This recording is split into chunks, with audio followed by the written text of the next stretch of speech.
there are alternatives that are getting very big. Yes. And like so, what? And together, Like what? like Signal has tens of millions of users. I don't know what that is. I've never heard of it. That's like the encrypted messaging app that. Do you know it?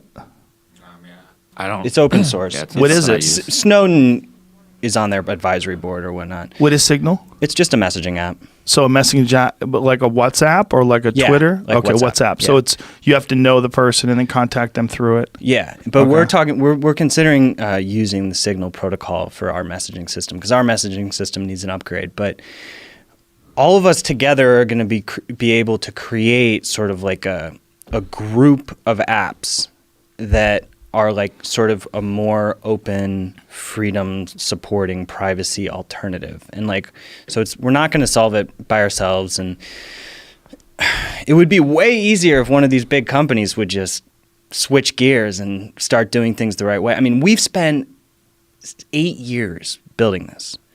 If one of the big companies, Google, Facebook, had just been free and open source, we would have spent the last 7 years building on top of them.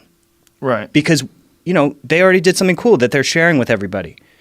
So it's actually closed source projects stifle innovation. Because if you think we had to reinvent the wheel, we went and built an alternative with much of the similar functionality. Think about how much further the world would be if everyone was building on top of more common protocols. Okay, but you're looking at it in terms of your own personal benefit.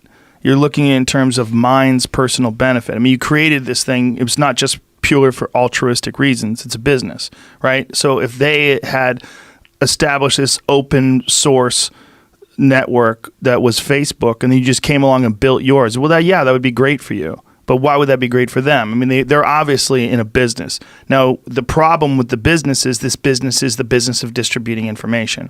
And then we have to decide, okay, at what point in time do we allow these, air quotes, overlords to dictate what can and cannot be distributed? And how did this happen? Because in the beginning, I bet it didn't happen. I bet in the beginning, you could just put on whatever the fuck you wanted. And then they had to deal with that. And then they had to figure out after a while, okay, maybe we shouldn't have this on. Like, hey, if we're going to sell advertising, we really should maximize the amount of clicks. Okay, how do we do that? Well, we put things in people's feeds that they want to see.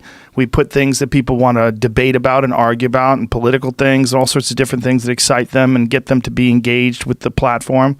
That's their business. Their business is, I mean, it's no different in a lot of ways than Amazon or than any other business that wants to grow. Like, how do they grow? Well, they grow by maximizing their profits and by maximizing the amount of eyes that get to their advertising so they get more clicks and more people get engaged. That's what their business is. You're deciding by saying if they were open source, look how much further along the world would be. They would be further along too. I don't know if they would agree with that. I think they're worth fucking cajillions of dollars, so they've figured it out. Well, it just depends on whether or not you think that people have a right to know what is going on. It's like food transparency. Well, So I'll talk about that. I will talk about that till the end of time. Mm-hmm. We're interfacing with this, and it's affecting us. I agree. So, yeah. I fully agree with what you're saying. I'm playing devil's advocate by saying that in their position, they have a business, and their business is to make money. And they're going to lose because of what they're doing. Because it's but their not business is sustainable. up, even after post They're hearings. losing active users. Are they? Yeah. But I thought their business went up after the Probably. hearings. Did it? But it's not going to last. I mean, look. Why do you say that? It's just the game's over. It's going to take a long time for us to build it up, as all of these different organizations and companies working together. But Linux, for instance, is the operating system that most banks. It is the most popular operating system in the world. It's open in your source. It's open source. It's in your phone. It's in everywhere. Mm-hmm. It got there because of that, because everyone used it and incorporated it into their product. Facebook, they are all using free and open source software in their stacks. They're just not sharing their product with everybody else. So they're benefiting from it, but not giving back. And, I almost feel like I shouldn't even be saying that they should just pivot because, that's their only chance to survive.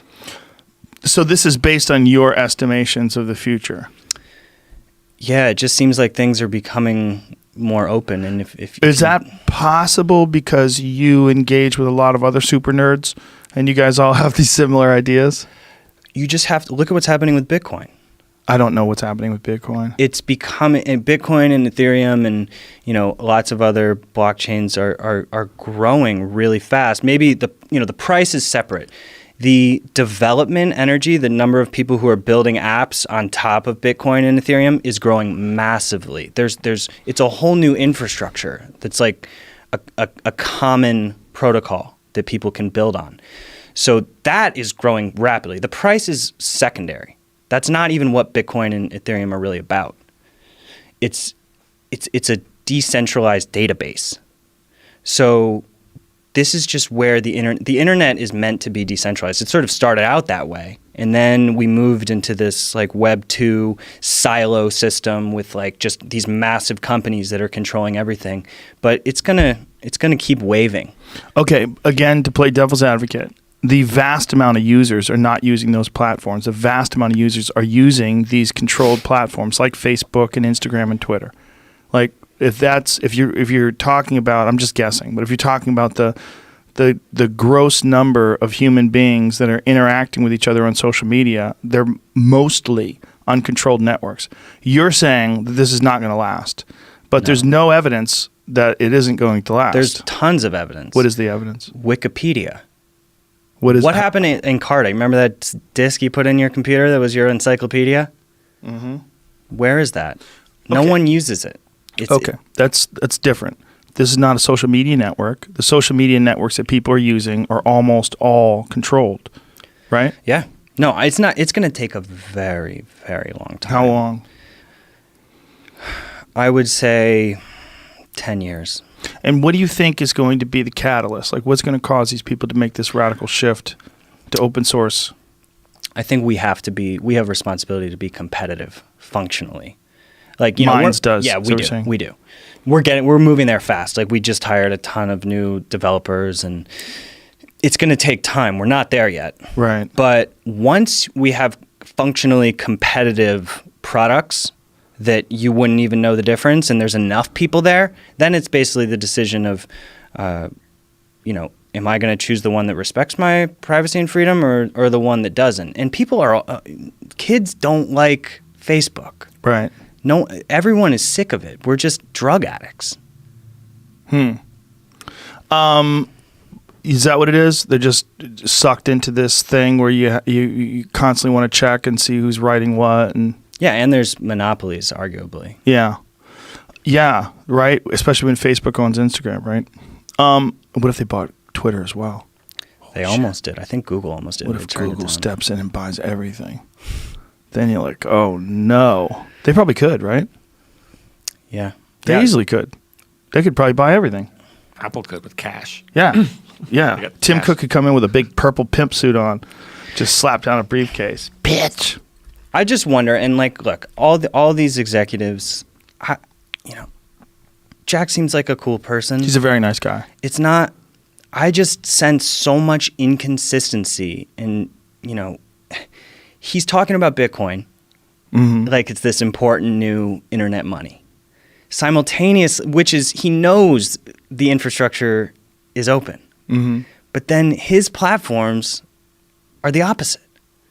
Why is he so inconsistent? It's like it's just hypocritical to the maximum.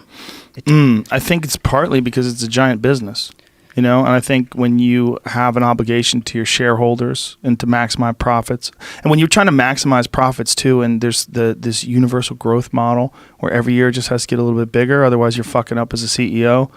Like, you don't have to experience that with Minds. You're one of the co-founders. Well, how many people are involved? It's like 15 of us now. And do you have like a board where you sit around where you make critical decisions? Is that stressful as fuck? Yeah. Luckily, we've started off from a point where we're saying, okay, we're embedding principles into how we're doing things. So we're not in a position where we would ever change that. For us to do that would just be a total waste of time. Right. So we're making it harder for ourselves to make money in the beginning. We're making it harder for ourselves to grow because we are not going to compromise people's privacy in order to do those things.